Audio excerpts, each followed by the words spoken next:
Bem-vindo a todos. Eu não sei quem ficou na recepção, mas nós temos, acho que, visitantes aqui, né? Certo? Patrícia, você trouxe uma visitante? Ana, bem-vinda, viu, Ana? Que Deus te abençoe. Nós temos mais visitantes aqui? Sim, não, talvez? Promovam seus nomes, por favor, façam ouvir. Edna, bem-vinda, Edna. Oi? Mas você já veio, né? Ah, sim. Tá certo, bem-vindo a todos. Eu acho que... A amiga da Estela, desculpa. E ali, a amiga do David. Certo? Que Deus abençoe vocês, que vocês tenham um momento precioso aqui na casa do Senhor. Que essa palavra caia no teu coração, não só no de vocês, mas em todos os nossos corações, amém? Para que a gente possa crescer na fé e no conhecimento de Jesus. E a gente costuma falar que uma vez bem-vindo... E aí vocês cobram depois um abraço da galera no final do culto, tá? Se eles não derem, vocês podem cobrar. Puxa um aí, fala, me abraça aí. Nós temos que aprender a demonstrar o amor de Deus. Sabe uma coisa que eu tenho percebido, irmãos? A casa do Senhor, ela é um lugar de alegria, amém? E o cristão, ele precisa ser alegre, certo ou errado? Hoje, se você quiser saber mais sobre a alegria, nós vamos ter a IBD logo após o culto, e nós vamos falar sobre a prática da alegria. Olha que interessante. E nós vamos descobrir que a alegria de Deus, a alegria da palavra de Deus, ela é completamente diferente da alegria do mundo. Você pode ter batido o carro antes de vir para o culto, mas você está alegre no Senhor. É assim que é para ser a alegria cristã, amém? É um desafio. Por isso que nós temos que ter comunhão com o Pai, senão a gente não consegue desenvolver esse tipo de alegria. Mas eu estou falando isso, irmãos, porque a gente tem algumas experiências meio estranhas na igreja. Eu não sei vocês. Eu lembro que uma vez a gente juntou uns adolescentes e a gente foi numa outra igreja ver uma apresentação. Na verdade, não era uma apresentação, era um momento de oração, era Bíblia e violão, né? Bíblia e violão. Aí nós chegamos lá, era um movimento de adolescentes, eles mesmos promoviam, eles mesmos organizavam o cenário, era muito bonito o cenário, e tinha um pastor ajudando, não sei nem se ele era pastor, eu acho que ele não era pastor, mas estava ajudando a turma. E ele foi o único cara que nos recepcionou. Nós chegamos lá com a nossa gangue, né? Os teens da IPV, e de repente só um cara veio nos recepcionar. Aí a gente acha ruim, mas quando a gente está em casa e aí nós temos pessoas nos visitando, a gente faz igual. Então isso é estranho, não é? Então nós temos que demonstrar o amor de Deus. É uma coisa que tem que fluir. Eu lembro que quando a gente vinha para Pão no começo, era até constrangedor, né?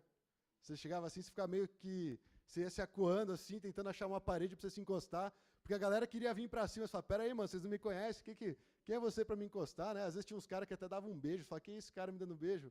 Pode ficar tranquilo, ninguém vai dar um beijo em vocês, desrespeitosamente. Ainda mais alguém barbudo, né, por aí. Mas eu acho que esse calor humano faz falta, irmãos. É isso que é importante, é isso que é valoroso na igreja de Deus. A gente não pode falar só de teologia, a gente não pode falar só de ideias, só de filosofias. Esses dias eu estava conversando com uma amiga minha, eu falei assim, quando a gente usa a palavra de Deus para conversar com algum irmão, às vezes eles nos consideram religiosos. Fariseus, estão esfregando a lei na minha cara. Mas não é, a atitude natural do cristão é usar a palavra para edificar, para consolar, para exortar e tudo mais. E, de repente, você começa a ver uma inversão de valores. Então, a gente está andando como a Bíblia diz ou nós estamos andando de acordo com uma filosofia cristã? Com algo que a gente foi aprendendo, foi se misturando com outras práticas. A gente tem que voltar para o evangelho puro e simples. Como diz o nosso amigo C.S. Lewis. Você provavelmente, quando começar a ler esse livro, você vai ver que não é puro e simples. Mas, enfim, leia, vale a pena. Oi? Puro é, simples não é. O simples não é fácil, amém? Se o pastor David estivesse aqui, ele fala, repita comigo, o simples não é fácil. E é verdade, o simples não é fácil. Mas o evangelho ele é simples. E a gente precisa aplicar ele na nossa vida diariamente. Então, essa é a ideia dessa comunhão cristã. Né? Hoje em dia, com a tecnologia, você pode ficar em casa, abrir o YouTube, você vai ver o John Piper pregando, você vai ver o Paul Washer, você vai ver vários caras. Se você gostar de outros tipos de abordagem, você vai encontrar tudo quanto é pastor. Você vai ter um pastor de Chapolin lá, pregando algumas coisas para os jovens. Alguns se converteram, depois conhecendo outros pregadores. E a gente vai crescendo na fé. Mas por que existe esse momento aqui de estar juntos? Por que existe esse momento? Porque Deus quer atuar no seu corpo vivo na terra. E tem uma passagem que fala assim, como é que você fala que ama a Deus a quem você não vê? e você não consegue demonstrar amor para esse cara que você está vendo. Então, é blá, blá, blá, é filosofia. A vida cristã, ela precisa ser prática, amém? Irmãos, eu vou entrar logo no nosso trecho bíblico hoje. Eu voltei de férias, graças a Deus, eu tive um tempo, não foi como eu esperava, mas foi muito bom. Deus faz coisas melhores e maiores, né, do que nós planejamos. E teve momentos muito especiais na presença de Deus. Às vezes a gente planeja, eu vou viajar, vou descansar, vou fazer isso, vou fazer aquilo. A Lala até brincou, né? Primeiro dia estava tudo empolgado. Não, falei com o fulano, vi o fulano e falei não sei o quê, estou vendo isso, estou vendo aquilo. No segundo dia, está ficando bom. No terceiro, eu quero voltar, né? A gente sai do nosso habitat comum assim e a gente começa a ficar meio estranho. Mas foi um momento muito bom de entrar na presença de Deus, de tentar enxergar o que Ele quer falar para mim nesse tempo que eu estou vivendo. Orei pela igreja, orei pela nossa liderança, orei por várias coisas. E foi um tempo muito especial na presença de Deus. Eu gostaria mesmo que a igreja se lançasse nisso, nesse movimento de oração, de buscar o Senhor, sabe? Fazia muito tempo que eu não parava assim, falei, estou eu e Deus aqui no quarto. Eu fiquei na casa de um colega e ele tem uma bebezinha de 6 meses. Os papais vão entender muito bem o que é isso, né? E do nada, praticamente 3 da manhã, o bebê começa a chorar. Ele quer atenção, ele quer que a mãe vá lá, às vezes quer o peito, às vezes quer só encher o saco, às vezes quer estar com a fralda suja. Mas, enfim, os pais têm que entender o que está rolando e têm que atender a demanda do bebê. E eu acabava acordando junto. E aí eu ia fazer o quê? Eu não conseguia voltar a dormir e ia orar. Então, esse tempo com Deus foi muito precioso. E eu quero incentivar todos, irmãos. Sem fé é impossível agradar a Deus.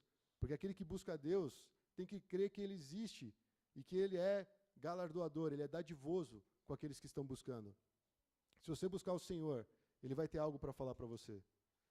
Talvez essa pregação não vai atingir o ponto que você precisa no seu coração. Talvez a reunião que você vai durante a semana também não. Talvez um desabafo com o irmão também não. Talvez você ir no psicólogo nessa semana também não vai acertar. Mas quando você se dobrar diante de Deus, buscar a face dEle, algo vai mudar no seu coração. É isso que a gente tem que experimentar, irmãos. Se cada um fizer isso, tenho certeza, domingo aí vai estar, pegando fogo aqui. A gente vai chegar aqui empolgado, a gente vai chegar naquela expectativa que Deus está falando e Deus está fazendo e que a gente quer ir nesse movimento. Isso nós temos que trabalhar no coração. Mas isso é uma busca individual. Não tem métodos, não tem formas. E o pessoal gosta de usar o termo, né? Pagar o preço. Na verdade, você começa a descobrir que é um prazer estar na presença de Deus. No começo é difícil, a gente já conversou em algumas células, né? Pô, mas eu não tenho o prazer de estar na presença de Deus, parece que é penoso, parece que é difícil. Mas, no final das contas, é muito bom. E a gente vai conhecendo o coração do Pai, Ele vai nos mostrando o nosso coração, e a gente vai sendo transformado. E não tem preço. Não tem nada que pague essa transformação que o Espírito Santo faz em nós, amém? Então, por isso que nós vamos ver esse negocinho aqui é novo, não sei se eu vou saber usar. Não sei usar. Ah, começa assim. Beleza. Ele vai pensando um pouquinho. É aquela bateria boa?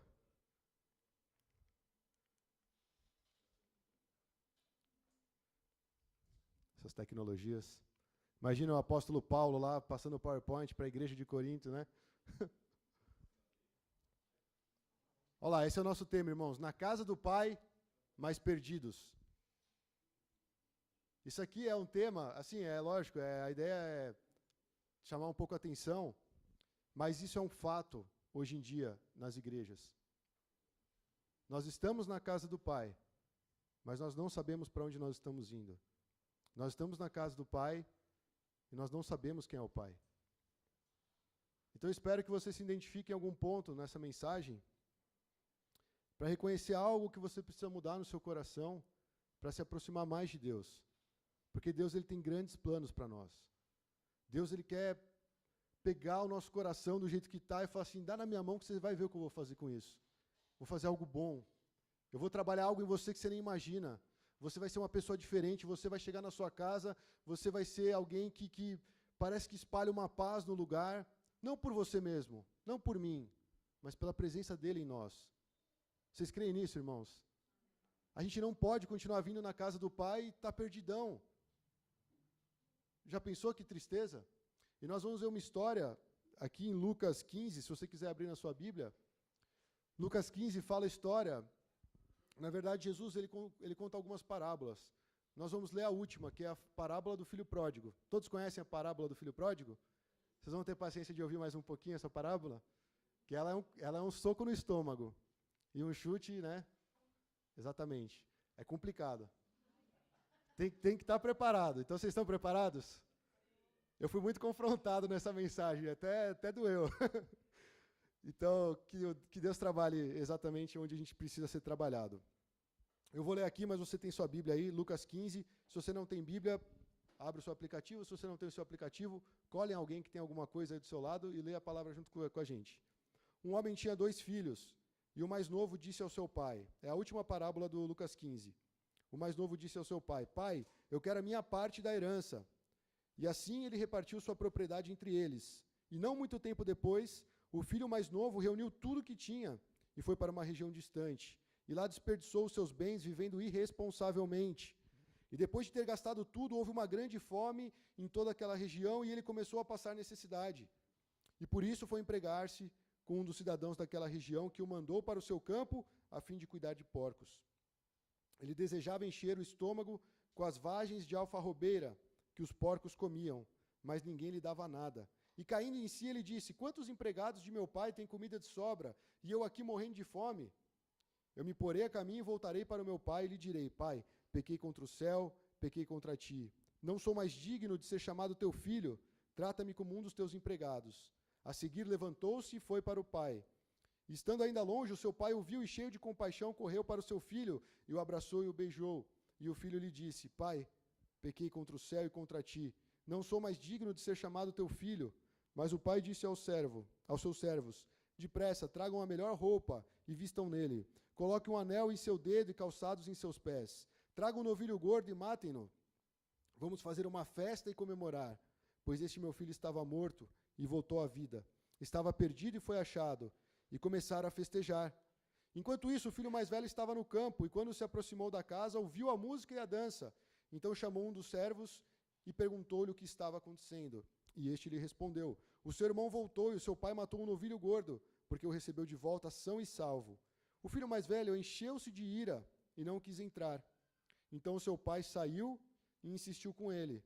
Mas ele respondeu ao seu pai, olha, todos esses anos tenho trabalhado como um escravo ao teu serviço, e nunca desobedeci às tuas ordens. Mas tu nunca me deste nenhum cabrito para eu festejar com os meus amigos.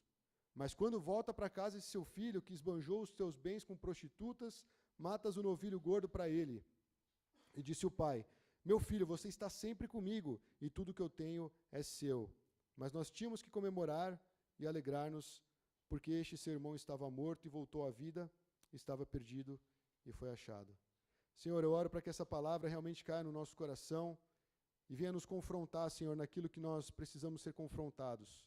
Que também essa palavra venha nos trazer esperança, porque nós vamos conhecer melhor quem é o nosso Pai. Nosso Pai que está no céu, ao qual enviou o seu Filho amado para morrer em nosso lugar e conquistou todas as coisas. Obrigado, Jesus. Nós te louvamos. Obrigado por essa palavra. Amém. Irmãos, voltou, né? Beleza. O negócio tá feio aqui, hein? Não, mas agora eu tô apertando aqui. Na frente? Sim, eu tô apertando. Aqui é volume, certo? O volume tá funcionando. Agora deu pau. E eu não vou mais usar isso, velho. Vocês mudam aí para mim, por favor. Pode botar no primeiro ponto. Esse é o tema, ponto 1. O amor do Pai o impulsiona a ir em busca dos perdidos. Bom, em Lucas 15, Jesus está contando 3 parábolas. A primeira parábola, ele fala da ovelha que se perdeu. Ele fala de um pastor, na verdade, que ele tinha 100 ovelhas, uma se extraviou, ele foi atrás, deixou 99 para ir atrás daquela, e quando ele achou, o texto bíblico fala assim, quando ele encontrou, colocou ela alegremente sobre os ombros e foi para casa. E aí, quando chegou em casa, reuniu seus amigos, seus vizinhos e disse assim, alegrem-se comigo, pois encontrei a minha ovelha perdida. Essa é a imagem que Jesus está passando.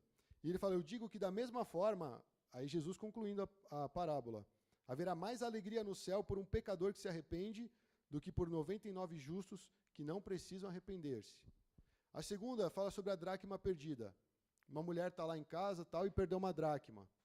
Né? E ela começa a procurar essa dracma, tinha 10, perdeu uma, começou a procurar de uma forma diligente, começou a afastar os móveis, a limpar o chão, enfim, ela achou a dracma perdida e foi lá, chamou as amigas, as vizinhas e falou, ó, reúnam-se comigo, porque eu achei a dracma que estava perdida. Vamos nos alegrar. E é um motivo de alegria quando você encontra algo que você perde, não é verdade? Quem aqui já perdeu alguma coisa? Todo mundo já perdeu alguma coisa, né? Eu estava brincando, eu já perdi meu óculos, é a pior coisa, porque você fala, cadê meu óculos? Como é que você vai achar o óculos sem o óculos, né? E às vezes você perde dinheiro, ninguém gosta de perder dinheiro, por isso que Jesus falou essas parábolas. Por quê? Um pastor, ele depende do seu rebanho. Ele não está lá só cuidando da ovelha para ela ficar gordinha e morrer. Ele vai ganhar dinheiro com aquilo, é o trabalho dele. Então ele foi atrás daquela ovelha para recuperá-la, não porque ele ama a ovelha, mas porque aquilo é necessário para a vida dele. Era importante. E ele usa essa ilustração da mulher que perdeu algo de valor e começa a procurar que nem uma louca até achar. Em todos os casos, eles chamam os seus amigos, os seus próximos, aqueles que estão ao redor e falam, venham se alegrar comigo, porque eu achei aquilo que estava perdido. E na conclusão da dracma perdida, Jesus fala o seguinte, eu lhes digo que da mesma forma, há alegria na presença dos anjos de Deus por um pecador que se arrepende. A terceira parábola, ela fala do filho pródigo, que nós vamos analisar nessa mensagem. Mas Jesus, em Lucas 15, está tratando de 3 histórias. E, na verdade, logo no início, nós temos o motivo pelo qual Jesus está citando essas 3 histórias. Ele fala assim no começo de Lucas 15, todos os publicanos e pecadores estavam se reunindo para ouvi-lo. Mas, esse mas é cruel, os fariseus e os mestres da lei o criticavam, dizendo, este homem recebe pecadores e come com eles. Algumas traduções não citam criticavam, mas murmuravam. É como se os religiosos olhassem Jesus e falassem, o que esse cara está fazendo? O que esse cara pensa que é para sentar com pessoas que pecam, com pessoas que não têm a ver com a lei, com pessoas que não têm temor a Deus, com pessoas que não amam a lei judaica? Quem é esse homem? E ele faz o seguinte, ele fala, então beleza, eu vou contar 3 histórias para vocês, onde uma pequena parcela se perdeu, mas aquela pessoa foi atrás dessas coisas para recuperar e se alegrou e juntou uma galera para se alegrar com eles. Então, o elemento principal aqui que Jesus está querendo traçar é para mostrar para os fariseus que existe esperança em Deus. Ele estava comendo, estava sentado com pecadores. Hoje em dia, a gente não tem noção do que você é falar sentado com pecadores. Hoje a gente tem um conceito de que todos pecaram e precisam da glória de Deus. Você é um pecador, eu sou um pecador. E quando eu falo que nós somos pecadores, eu não estou falando assim, você comete alguns erros. Eu estou falando que eu e você, nós somos detestáveis na presença de Deus. Só, nossa, que pesado. O nosso pecado, irmãos, ofende a Deus. Tudo aquilo que tem dentro do nosso coração, a ganância, a cobiça, a maldade, a inveja, tudo que é ruim, tudo que você puder pensar hoje, não só o que você fez ontem, não só o que você fez hoje, mas o que você vai fazer a vida inteira, tudo isso é pecado e ofende a Deus. E por isso que os fariseus, os religiosos, olhavam os pecadores e falavam, não vou sentar com esses caras, eu não vou me contaminar com eles. Tá doido, eu vou sentar do lado do Sandrão, esse cara merece ir para o inferno. É essa a postura. E aí ele olha os fariseus, ele olha aquele povo religioso, e fala assim, eu acho que vocês não conhecem o Pai.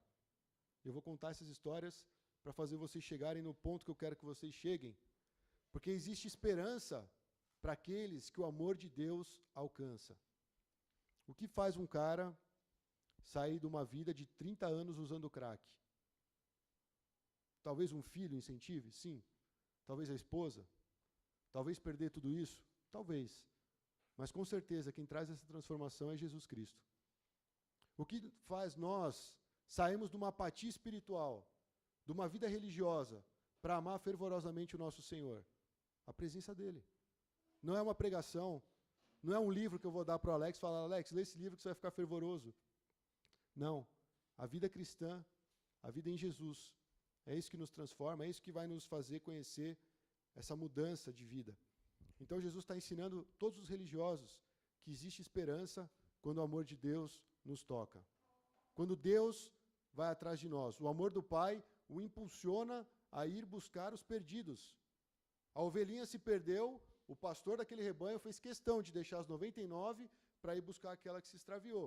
Trouxe ela, ficou alegre com aquilo e todo mundo se alegrou com isso. A mulher perdeu algo de valor, fez aquela busca minuciosa, achou, se alegrou. Ele está falando, vocês também não fazem dessa forma? Isso é prático na nossa vida. A gente perde algo, a gente encontra, a gente fica feliz. Da mesma forma, ele fala assim, da mesma forma o pai. Quando um pecador se arrepende, ele se alegra. Ele fala, ele voltou para casa. E ele está dando um coro nos fariseus, porque os fariseus estão olhando os pecadores e falando, não, cara, não é possível que você fique tendo comunhão com essas pessoas. E sabe o que é difícil, na verdade, nesse esquema todo? Esse maravilhoso amor de Deus, ele contrasta com a ideia dos religiosos. Vamos atualizar isso para não ficar usando termos antigos? Nós cristãos hoje podemos estar na situação que os fariseus estavam. Ah, não, eu não vou lá porque aqueles caras são pecadores.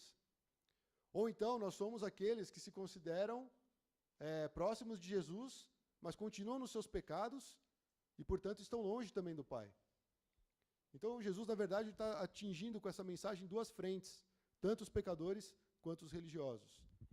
Tanto aqueles que estão perdidos, que não têm a salvação, quanto aqueles que acham que têm a salvação e se acham melhores que os pecadores. Não podemos fazer essa classificação, irmãos. Então, esse amor, ele tem um contraste com essa ideia dos fariseus e dos escribas.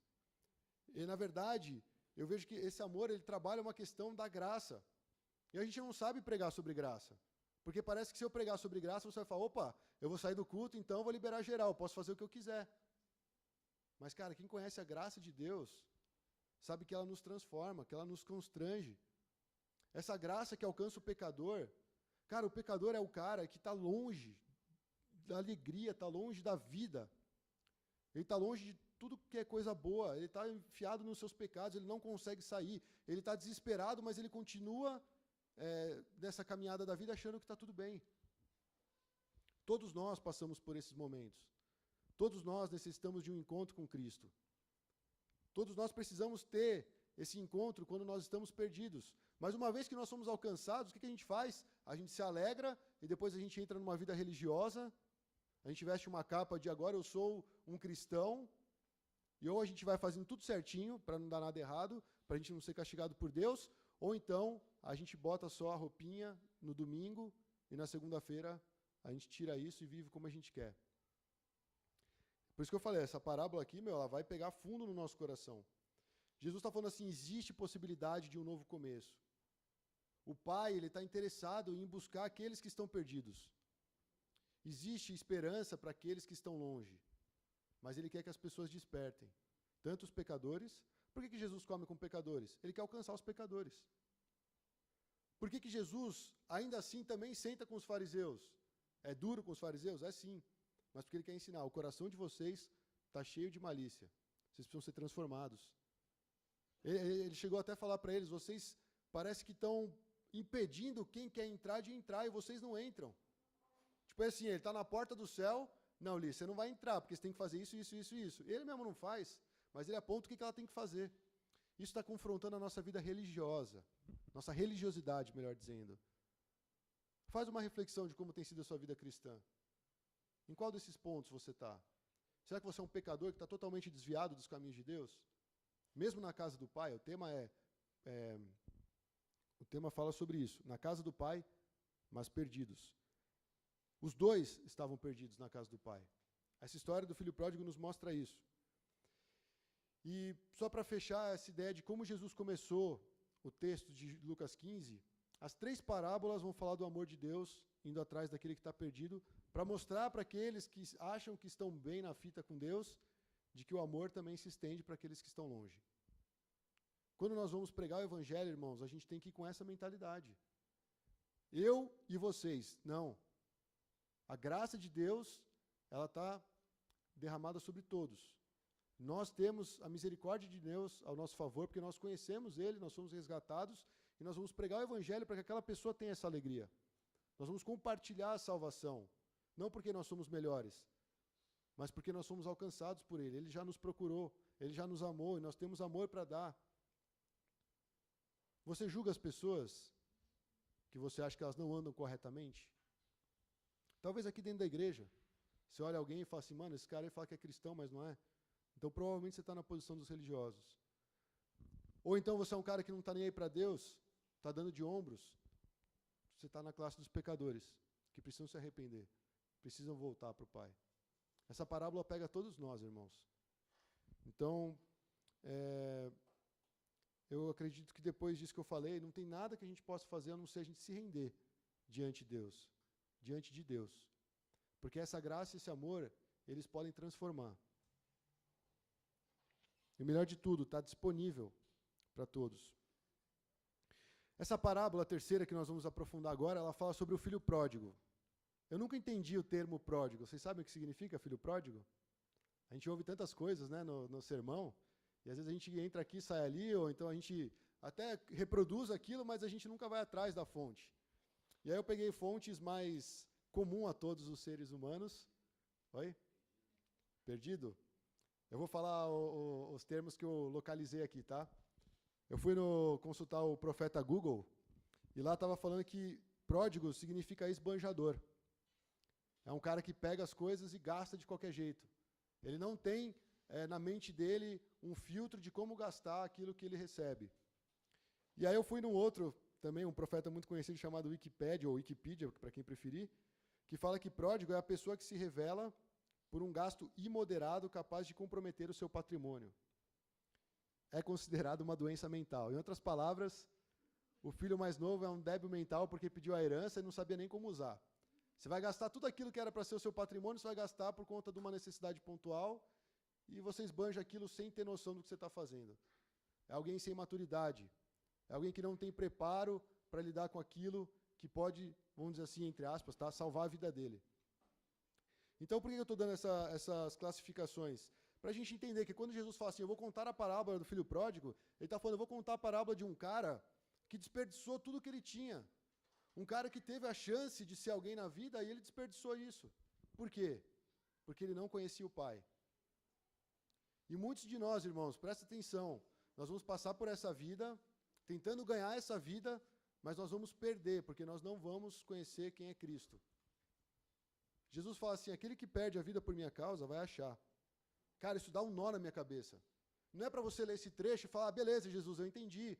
Se eu ficar buscando a vida aqui na terra, eu vou perder a minha vida. Mas se eu abrir mão dessa vida aqui na terra para o Senhor, então eu vou ganhar. Não é simples assim. Para e pensa, faz os cálculos, vê até onde você tem que chegar para viver essa realidade. Ele está falando, se você começar a buscar a sua vida aqui na terra, o seu conforto, o bem da sua geração, da sua descendência, e olhar para esse império terreno, olhar só para aqui, para o hoje, para o agora, quando chegar lá na frente, o que você vai apresentar diante de Deus? O que você está edificando sobre Cristo? O que você vai apresentar para o Senhor? E não estou falando de obras, porque Deus já preparou as obras de antemão para nós praticarmos. Mas o que nós vamos chegar? Jesus, eu fui um bom empregado. Não, eu obedeci tudo que o meu patrão falou. Não, eu fui um bom filho, meu pai falava e eu obedecia. Sim, essas coisas fazem parte da vida cristã. Mas você concorda que isso é o basicão que qualquer um tem que fazer? A gente não fez nada além daquilo. A gente não foi nada além disso. A gente não viveu a vida em Cristo. Os discípulos viveram essa vida. A gente tem que pegar exemplos bíblicos para contrastar com a nossa vida. Pessoas que largaram tudo. O pastor David comentou uma coisa que eu achei interessante. Ele falou, o dia que Pedro foi chamado, foi o dia que ele se tornou milionário. Ele estava pescando, teve uma pesca maravilhosa, quase afundou o barco dele.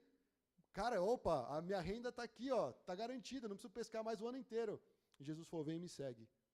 Ele foi comer peixe, ele foi vender peixe, ele deixou aquela sociedade na bolsa de valores para ganhar mais. Não, ele abriu mão e seguiu Jesus. Olha que maluco, irmãos. Por isso que eu falei, a gente ouve as palavras da Bíblia e acha legal, mas a gente não vai a fundo. Tem que calcular, tem que parar e pensar. E aí você fala assim, cara, ele está falando do filho pródigo. Eu não me identifico com o filho pródigo. O filho pródigo é um babaca mesmo. Daqui a pouco vai chegar a sua vez, porque nós vamos falar do filho mais velho. Mas para você que está na linha do filho pródigo, vamos continuar aqui que tem mais pancada. O filho mais novo, ele falou para o pai, pai, eu quero a minha parte na herança. Eu acho que não tem coisa mais triste para um pai do que ouvir isso. O cara está vivo, está saudável, está cuidando de tudo. Pai, dá minha parte aí. Aposenta aí, você está velho, você não presta, você não entende meu coração, você não sabe o que eu sinto aqui, que eu quero conquistar o mundo, você está me segurando. E ele pediu a parte na herança. Olha que interessante, o texto bíblico ele fala, assim ele repartiu a sua propriedade entre eles. O filho mais velho recebeu herança também. Lá na frente não fala, mas aqui esse trecho fala. O pai acho que é tão bom que ele falou, mano, esse cara aí vai esbanjar tudo, cara. Tudo que eu construí, toda a faculdade dele já está aqui programada, mas ele vai gastar com as prostitutas, ele vai gastar na baladinha, ele vai gastar com coisa inútil. Mas ele foi lá e repartiu a herança entre os filhos. E aí o filho que se desviou do pai, olha que interessante isso. Fala que o filho mais novo, assim que pegou sua herança, foi para onde? Para uma região distante. Em outras palavras, ele está falando assim, pai, eu não preciso de você. Eu preciso da sua herança, eu preciso da sua bênção. Né? Deus, me abençoa. Não, mas não quero você, Deus. Você me incomoda um pouco, fica longe. Só me dá a minha parte aí que eu vou viver minha vida. Será que a gente faz isso, irmãos? Será que você faz isso?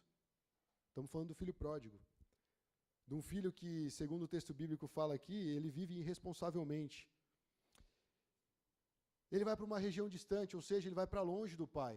O filho pródigo, ele se afasta da presença do pai. Ele quer aquilo que o pai pode dar, mas ele não quer a presença de Deus. A gente sabe que Deus é bom, a gente sabe que Deus abençoa. A gente até vai, Deus, eu oro por uma promoção no meu trabalho, eu oro por uma namorada, eu oro por um filho, eu oro por uma carreira, a gente ora por tantas coisas. Mas a gente quer o que de Deus? Só a bênção dele? Ou a gente fala assim, pai, eu quero conhecer o teu coração. Eu quero realmente saber aquilo que o Senhor pensa a respeito disso. O que o Senhor pensa a respeito de eu ter um filho agora, nesse momento que eu estou vivendo? O que o Senhor acha de eu mudar de emprego? É um relacionamento, irmãos. Eu estou conhecendo muita gente por aí que está frustrada com Deus, porque Deus não atende as suas orações. Só que isso, irmãos, é contra a Bíblia, porque a Bíblia fala que se nós pedirmos em nome de Jesus, nós seremos atendidos. É verdade ou não é? Nós receberemos ou não? Nós temos pedido corretamente? Nós estamos em Jesus? Essa é a diferença. Isso que é o segredo, essa que é a cereja do bolo da vida cristã. Não é que Deus quer fazer umas regrinhas para a gente seguir, mas Ele quer que a gente viva a essência do cristianismo. Um cristianismo sem Jesus é um lixo. Eu quase fiz igual Paulo agora, falei, é esterco. Ia usar uma palavra até mais forte, mas aí vocês vão me expulsar daqui. O cristianismo sem Jesus não presta, irmão. A igreja sem Jesus não presta. É um bando de gente chata. É um bando de irmão mais velho, um cutucando o outro, um atormentando o outro, um cuidando da vida do outro.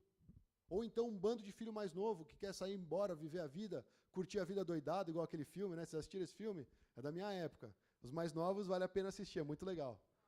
Curtindo a vida doidado. Muito legal. O cara, ele não quer ir trabalhar, ele finge que está doente, liga para o chefe, fala, estou doente, não vou poder ir trabalhar. E nesse dia ele quer curtir a vida ao máximo. Só faz besteira. Essa é a vida sem Cristo. O cara não mede as consequências, ele vive como irresponsável, igual o filho pródigo. Então eu vejo que nessa distância, nesse distanciamento do pai, a gente fala assim, pai, não vem comigo, mas me dá a sua bênção. Me dá a minha herança. É meu direito. Eu preciso, eu quero. A gente está barganhando com Deus. As nossas orações estão baseadas nessa luta com Deus. A gente não conhece quem é o pai. E ele fala que conforme ele vai vivendo mais longe do pai, mais ele desperdiça os seus bens. Mais ele perde o prumo da sua vida. Ele vai se perdendo, vai se afastando cada vez mais e começa a viver dessa forma irresponsável. E é interessante, né? Porque ele se alegrou com o dinheiro que ele tinha. Ele curtiu a vida, ele saiu com as prostitutas, ele esbanjou com os amigos, mas eu te pergunto, veio uma fome sobre a terra, veio um momento de necessidade, cadê a galera? Cadê teus amigos no momento da necessidade? Quando você está no fundo do poço, cadê a galera que está com você lá na balada, no restaurante, comendo bem, jogando futebolzinho, jogando videogame? Cadê essa turma? A galera vaza. Eu já passei por isso. Eu não estou condenando práticas de ninguém aqui. Eu estou falando que é a nossa vida real. A gente está com a galera, a gente está feliz. Mas a gente está na fossa, o que acontece? Experimenta. E aí a gente fala, opa, peraí, o filho mais novo fez isso. Cara, o que eu estou fazendo?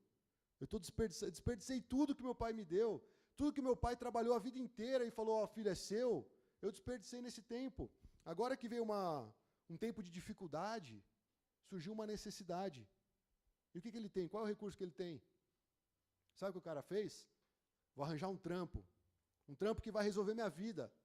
Ele foi até a cidade, sabe o que ele fez? Foi cuidar de porcos. Olha que trampo bacana, para dar uma virada na vida dele. Às vezes a gente faz isso no mundo. Não, aqui está ruim, estou ganhando mal, não sei o quê. Deus, você não está me ajudando, eu vou tomar essa decisão. Pum, vem para um lugar que parece ser legal. A gente viu o que aconteceu com ele. Ele começou a ter fome, ele queria comer a comida do porco. Ele estava lá para cuidar do porco, e o porco era mais cuidado do que ele. Isso não mostra nada para a gente, irmão. Se a gente está longe de Deus, a gente vive abaixo dos porcos. Quando a gente está na casa do Pai, a gente tem suprimento. A nossa alma ela é saciada. E eu não estou falando caso do Pai igreja, essa parede aqui, essas coisas aqui que a gente está vivendo aqui. Estou falando de igreja mesmo, aquela coisa, eu e o Pai, eu e o Filho, eu e o Espírito Santo, eu e o meu irmão, eu e essa comunidade, sabe? Esse senso de igreja que a gente nunca pode perder. Senão a gente vai cair no grupo dos mais velhos. Mas ele parou e falou assim, cara, eu estou em necessidade, veio um tempo de dificuldade, eu estou longe do Pai, eu vou tentar me virar de algum jeito. Arranjei um trampo, legal, vou cuidar de porcos. A minha vida vai mudar. Tem muito cristão que saiu da presença de Deus e está vivendo nessa condição. E o Espírito Santo confronta a gente. A gente sabe que a gente está errado, a gente sabe que a gente está longe. E aí eu vou te falar, irmão, se você está longe de Deus, eu estou falando bem sincero, se você está longe de Deus, não estou falando das práticas religiosas, longe do Pai, daquele que te ama, daquele que tem graça para a sua vida, daquele que quer te transformar, daquele que tem um propósito para você. Se você está longe do Pai, tem duas coisas necessárias que você precisa fazer e que foi o que aconteceu com esse jovem rapaz. Primeiro, a Bíblia fala que ele caiu em si. Opa, o que eu estou fazendo aqui no meio dos porcos? Como é que eu estou querendo comer aquela comida que não é... aquilo lá não tem nada a ver comigo. Ele falou, tem comida de sobra lá na casa do meu pai e eu estou aqui morrendo de fome. Ele lembrou da presença de Deus. Ou melhor, aqui na ilustração da presença do pai.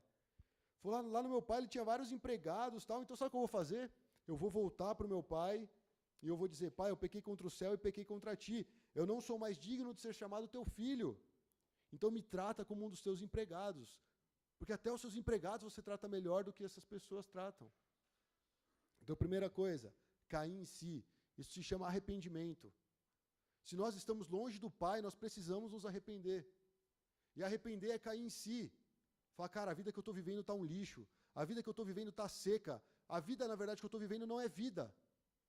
É isso que o filho pródigo estava vivendo. É isso que muitos de nós, muitas vezes, vivemos na caminhada cristã.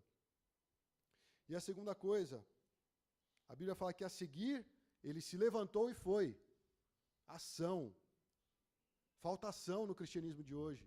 A gente fala muito, a gente pensa muito, a gente planeja muito, a gente conversa muito, a gente discute muito.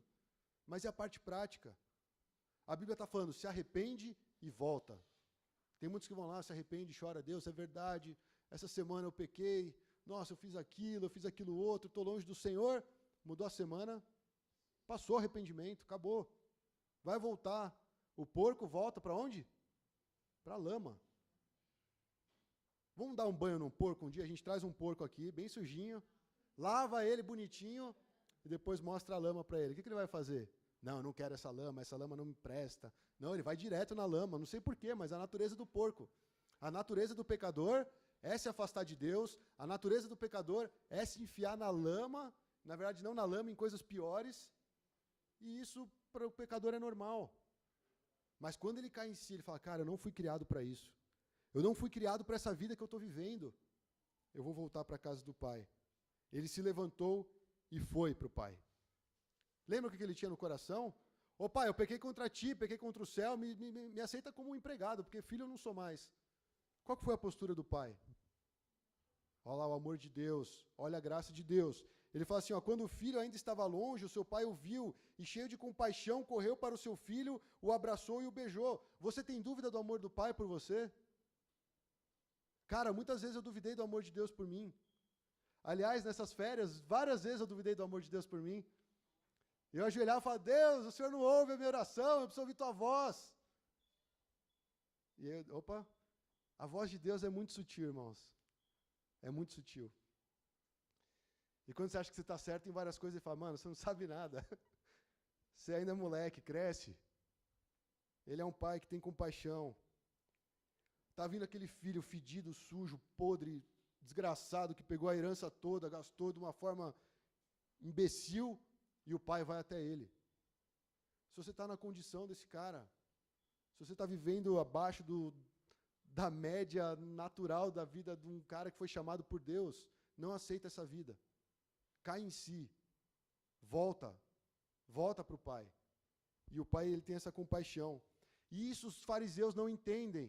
Isso os religiosos não entendem. Como aquele cara pecou dessa forma e agora ele vem na igreja todo sorridente. Pô, agora o cara virou pastor, o cara era um lixo ali, não sei o quê.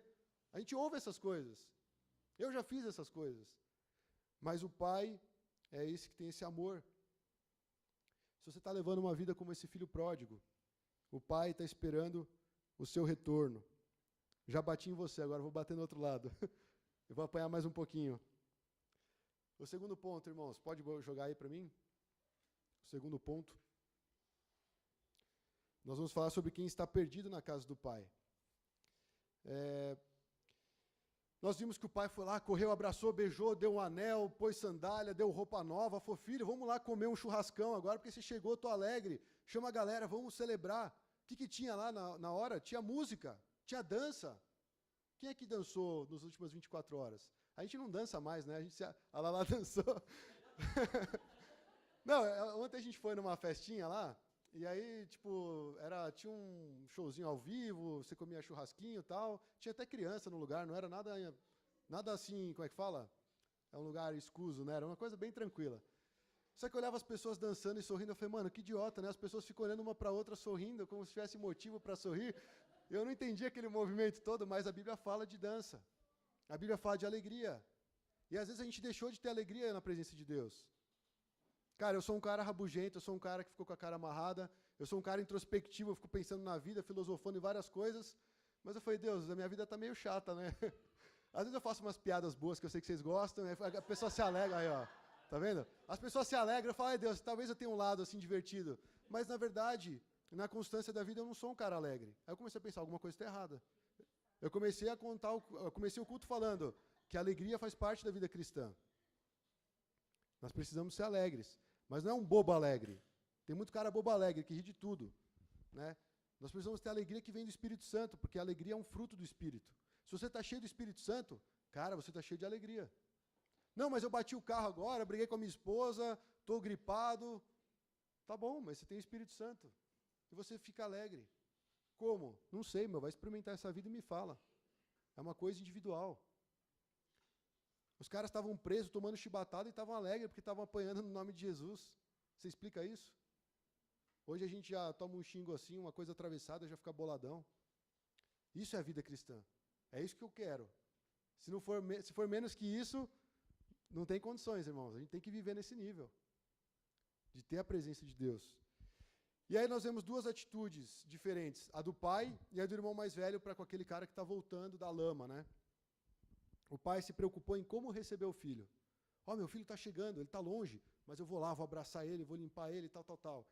E o filho mais velho, na verdade, ele questionou se aquele cara deveria ser recebido de volta. Não, esse cara não merece. Mano, esse cara não dá dízimo. Esse cara não vem nas reuniões. Esse cara nem lê a Bíblia. Mano, esse cara é um xarope, esse cara não presta para ser crente, não. Olha o filho mais velho falando. E ele ainda pensava, será que esse cara merece alguma coisa? Te faço a pergunta, quem merece alguma coisa na presença de Deus? Você acha que você merece alguma coisa na presença de Deus? Porque você canta no louvor, é mais ungido? Não, cara. Nada a ver. Não, porque agora eu sou da mesa de som, tal, eu controlo as coisas na igreja. Os caras ralam pra caramba. Tem feito um bom trabalho essa equipe. Aí, ó, só porque eu falei, tu falhou, né? Olha, mano, você vai ser demitido. Vai ter um impeachment.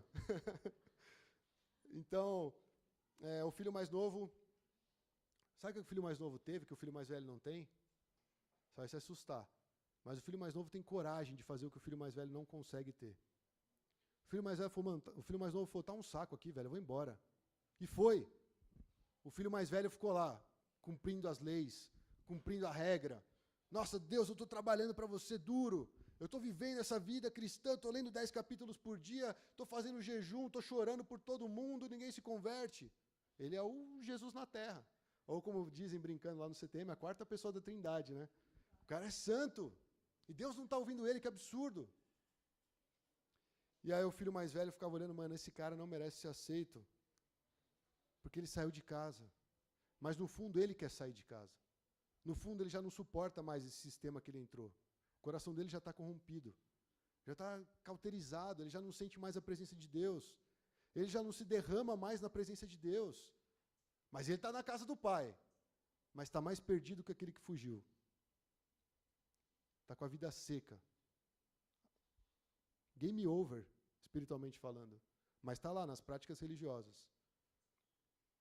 Quando eu falo do louvor, cara, sério mesmo, quando eu terminei de tocar o louvor aqui, minhas pernas estavam meio bamba. Falei, cara, a gente entrou na presença de Deus.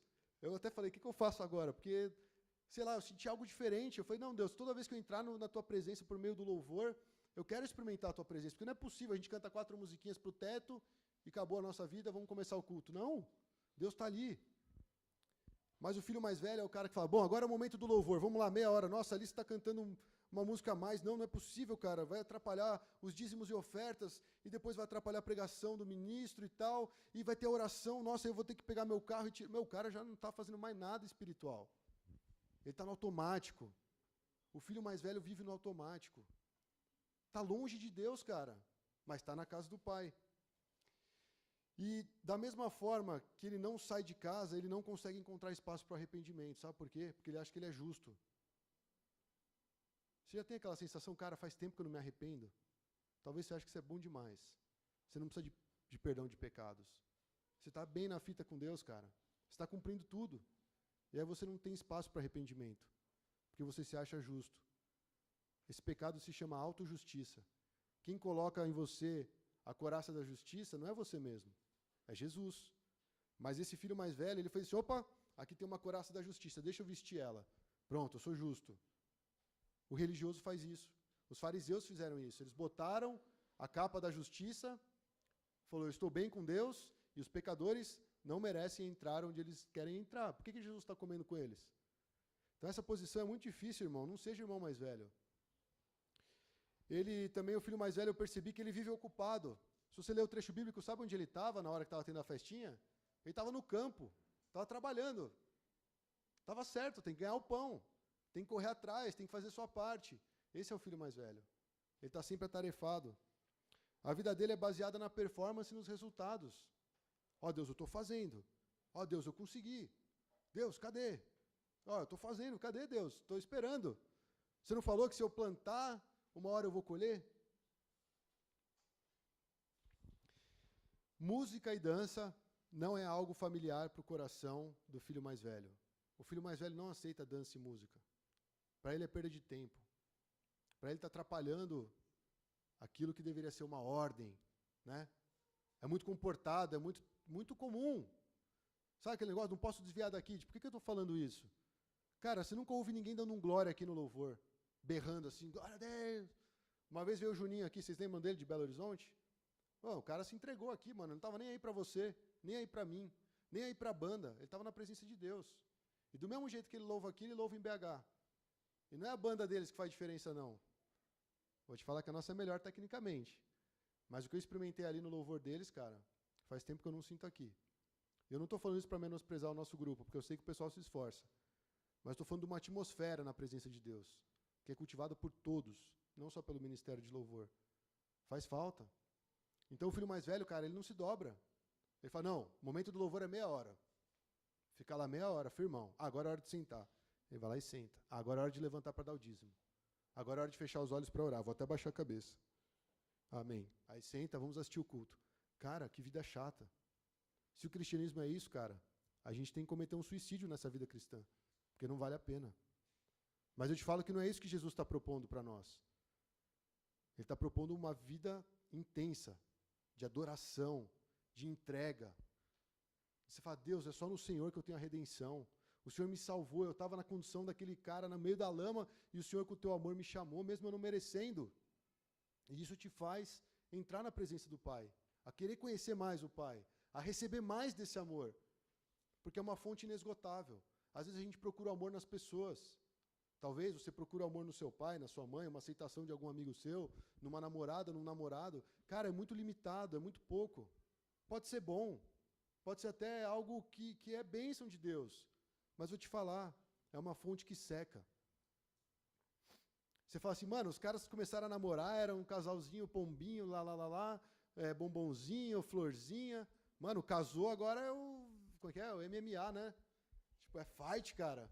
Vendo quem é mais forte, braço de ferro, né? E às vezes taca até umas panelas um no outro. Fala, cara, o que aconteceu com aquele casal?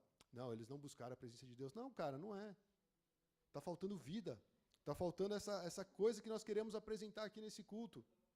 Uma intensidade na vivência cristã. Isso é vida cristã. Então eu falei isso tudo para falar que o filho mais velho, ele não aceita música e dança. Ele não consegue entrar no mover de Deus. Tipo, para ele tem que ficar naquela posição, porque se ele fizer alguma coisa além, ele pode estar errando, ele pode estar pecando, ele pode estar atrapalhando. Eu não estou falando que você tem que ser um louco que vai começar a bater a cabeça na parede no louvor. Pelo amor de Deus, né? Se você fizer isso, aí a gente vai achar que você está endemoniado. Aí é uma terceira categoria, o irmão mais novo, o irmão mais velho e o endemoniado. Eu ia fazer uma brincadeira agora, mas tudo bem, deixa para lá. Não, vou fazer. O irmão mais novo é sempre o mais problemático, a gente vê pela palavra de Deus. O irmão mais velho é aquele cara encrenqueiro, tá? Mas o irmão mais novo, né, é a bênção, é o equilíbrio. O irmão do meio é aquele que vem fazer a ponte. Irmão, sem discórdia, cara. Tudo com ordem e decência, amém? Então, eu cheguei aqui numa conclusão que o problema daqueles que permanecem na casa do Pai, sem conhecer o Pai, tudo que ele faz está sendo contabilizado para a autojustiça dele. Cara, eu estou aqui na casa do Pai, eu estou batendo ponto aqui, eu estou fazendo tudo certo. Eu imprimo os boletins, eu ligo o computador, eu dou louvor, eu dou as ofertas, eu prego, eu visito, eu curo. Cara, ele está fazendo tudo metodicamente, sem vida. Ele é uma engrenagem que começou e não para, tipo um reloginho, sabe? Uma hora vai parar de dar corda e... Ah, mano, não tem sentido. O que eu vou fazer? Ah, meu irmão mais novo foi lá e comeu com os porcos e tal, acho que eu vou viver essa vida. Vamos ver como é que é essa parada. Vários caras no meu seminário estão vivendo essa vida. Eles eram os caras regradinhos, os cristãos exemplares das suas igrejas, os filhos de pastores, e hoje eles estão longe, completamente longe da presença de Deus. E eu não estou julgando. Eu vi. Falaram assim, a fulana de tal não é mais cristã. Cara, não é mais cristã? Eu falei, não, ela não está indo mais na igreja, né? Não, ela não é mais cristã. Eu falei, cara, não tem como uma pessoa deixar de ser cristã, porque quem morreu por ela foi Jesus, e se Jesus foi lá e falou, minha filha, estou te salvando, ela não tem como abandonar essa vida. Por mais que ela queira, ela vai sempre voltar. Porque o Espírito Santo está nela trabalhando. Ô, filha, volta. É essa palavra aqui, perdido na casa do Pai. Talvez nunca conheceu Jesus. Mas o que eu estou falando é um fato real. A dificuldade vai vir. A sua fé vai ser provada. Você vai talvez olhar para o seu relacionamento com Deus e falar, cara, não é nada do que eu achava que era. Mas eu te pergunto, você está com a Bíblia ou você está com as situações? Você está na palavra de Deus ou você está sendo levado pelo que as pessoas falam? Você está sendo levado pelas coisas invisíveis ou por aquilo que você está vendo hoje e é passageiro e pode te prejudicar? O filho mais velho, ele não tem essa noção. E ele começa a contabilizar tudo para promover a sua justiça. Não, eu faço certo. Não, Deus, eu acertei aqui. Não, Deus, por que aquele cara falou aquilo para mim? Eu estou vindo todas as vezes na tua presença. Irmãos, tem que ter vida na presença de Deus.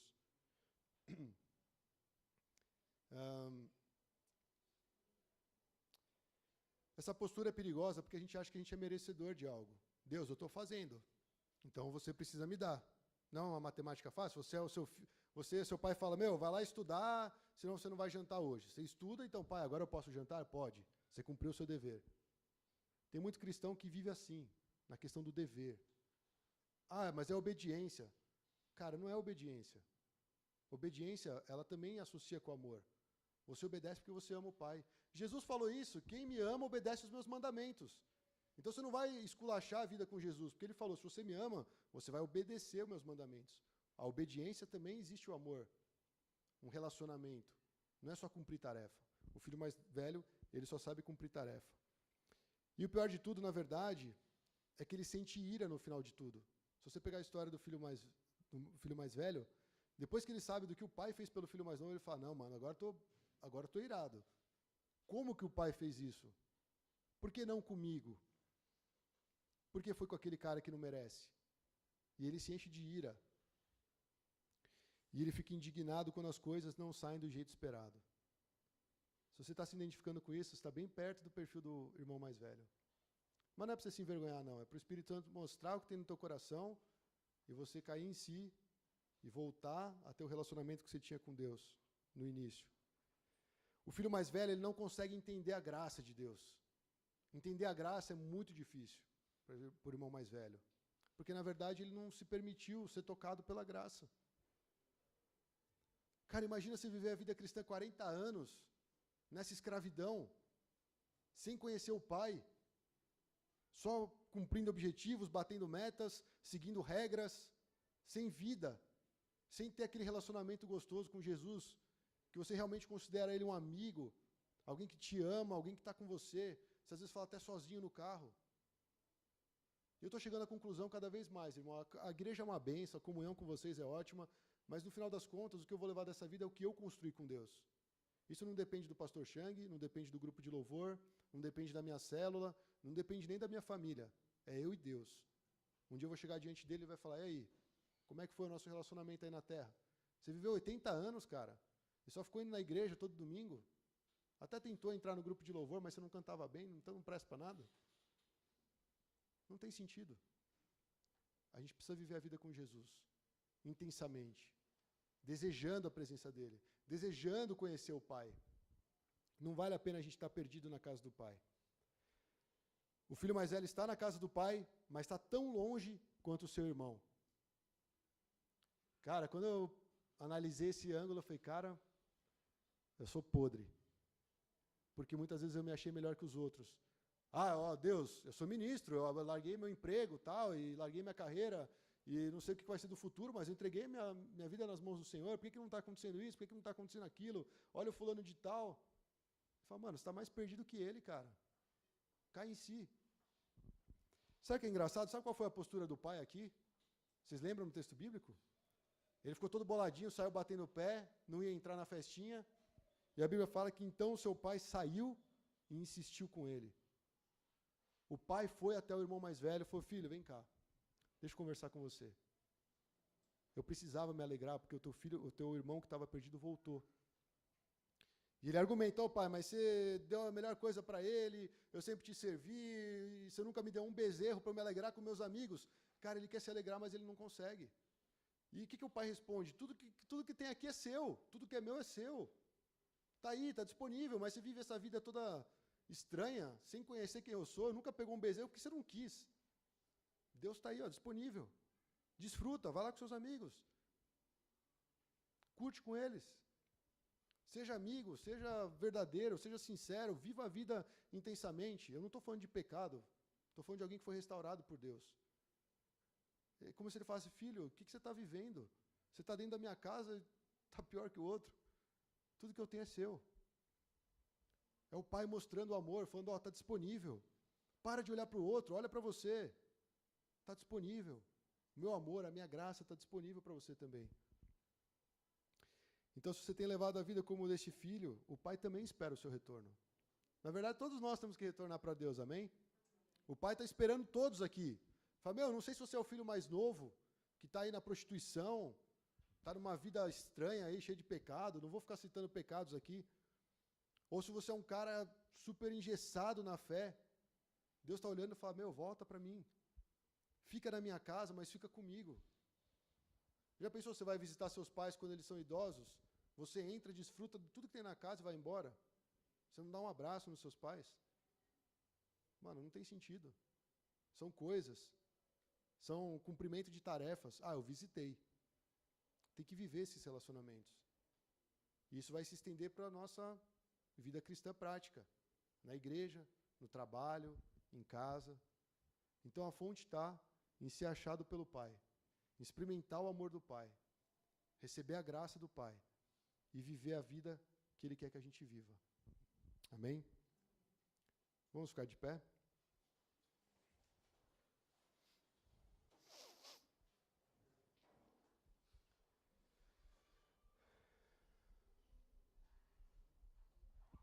Sabe, irmãos, Deus não é conivente com o nosso pecado, mas Ele quer que a gente pare de olhar para nós mesmos. A gente primeiro faz uma autoanálise, né? Como eu estou? Será que eu tenho andado essa vida estranha do filho mais velho? Será que eu me perdi igual ao filho mais novo?